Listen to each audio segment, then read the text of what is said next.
جا تجھے معاف کیا کس نے برشے، یہ کیا بدتمیزی ہے سمیر، تم میرے کمرے تک بھی پہنچ گئے اور میرے کمرے کا لاک بھی توڑ ڈالا، یہ سب کیا ہے؟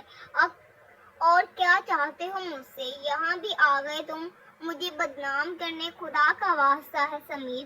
زرتاشا نے اس کے سامنے دونوں ہاتھ جوڑ دیے، میرا پیچھا چھوڑ دو، اپنی غلطیوں کے لیے میں ہاتھ جوڑ کر تم سے معافی مانگتی ہوں، میں ہار مانتی ہوں، پلیز تم جاؤ یہاں سے، میرا مزید تماشا نہ بناؤ۔ زرتاشا آنسو بہاتے ہوئے بول رہی تھی، اپنی عزت کی خاطر وہ اپنی انا کو قربان کر رہی تھی، اپنی عزت اسے اپنی انا سے بڑھ کر عزیز تھی، وہ نہیں چاہتی تھی کہ اس کی عزت پر کوئی آنچ آئے، اگر اس کے بھائیوں تک ان باتوں کی خبر پہنچ گئی تو بھابیاں تو زرتاشا کو ہی برا بھلا کہیں گی، وہ تو پہلے ہی زرتاشا کے پڑھنے اور ہاسٹل میں رہنے کے خلاف تھی، جب ان کی چالاکیاں وہاں نہیں چلی تو انہوں نے اپنے بھائی کا باسط کا ایڈمیشن بھی اسی یونیورسٹی میں کروا دیا تاکہ وہ زرتاشا پر نظر رکھ سکیں۔ تم یہ رونا بند کرو پلیز، مجھ سے یہ رونا دھونا آنسو بہانا نہیں دیکھا جاتا۔ سمیر آگے بڑھ کر زرتاشا کے اس کے سامنے جڑے ہاتھ ایک ہاتھ سے نیچے کرتے ہوئے بولا، زرتاشا ایک بات میری کان کھول کر سن لو، آج تم جیسا تم مجھے سمجھ رہی ہو ویسا کچھ نہیں تھا، میں ہوس کا شکاری نہیں ہوں، میں آوارہ ہوں، گنڈا ہوں، بدتمیز بھی ہوں مگر میں بد چلن نہیں ہوں، تم اپنے دل میں میرے لیے ایسا کوئی گمان پیدا مت کرنا ورنہ میں تمہیں جان سے مار دوں گا۔ وہ زرتاشا کے کندھوں پر ہاتھ رکھ کر دباتے ہوئے بولا، سمیر کی گرفت بہت سخت تھی، زرتاشا نے سمیر کے ہاتھ ہٹانا چاہے مگر نہیں ہٹا پائی۔ نفرت کرتا ہوں میں تم سے، بہت نفرت۔ اس کے کندھوں سے ہاتھ ہٹاتے ہوئے تیزی سے کمرے سے باہر نکل گیا۔ زرتاشا بیڈ پر بیٹھ کر آنسو بہانے لگی، سمیر کے جاتے ہی نیلم اور نازیہ زرتاشا کے پاس آ بیٹھی اور اسے چپ کروانے لگی۔ زرتاشا اب بس بھی کرو، یہ رونا بتاؤ تو صحیح آخر ہوا کیا ہے، سمیر یہاں کیوں آیا تھا؟ ہم تو سمجھی تھی کہ یہ سدھر چکا ہے مگر یہ تو بالکل ویسا ہی ہے، بس دکھاوے کے لیے حلیہ بدلا ہے اس نے اپنا، کرتوت ابھی بھی وہی ہے اس کے، گنڈا کہیں کا۔ نیلم اور نازیہ دونوں اپنے دل کا غبار نکال رہی تھی، نازیہ کو تو ویسے بھی اپنے خون ٹوٹنے کا غم ستائے جا رہا تھا۔ زرتاشا نے لائبریری میں ہوئے واقعہ دونوں کو سنا دیا اور اٹھ کر اپنی الماری کی طرف بڑھ گئی، سوٹ کیس اٹھا کر بیڈ پر رکھا اور اپنے کپڑے پیک کرنے لگی۔ زرتاشا یہ کیا کر رہی ہو تم؟ نیلم تیزی سے اس کی طرف بڑھی، میں اب یہاں ایک اور منٹ بھی نہیں رہ سکتی، جو کمرے تک پہنچ سکتا ہے وہ کچھ بھی کر سکتا ہے، اس سے پہلے کہ میری عزت پر کوئی آنچ آئے میں اس سارے معاملے کو یہیں ختم کر دینا چاہتی ہوں، بس یہی ایک حل ہے اس مسئلے کا۔ یہ مسئلے کا حل نہیں ہے زرتاشا، اس طرح تو وہ سمجھے گا کہ تم اس سے ڈر کر بھاگ گئی ہو، اس کی دہشت مزید بڑھے گی اور یہ تو کوئی حل نہ ہوا نا۔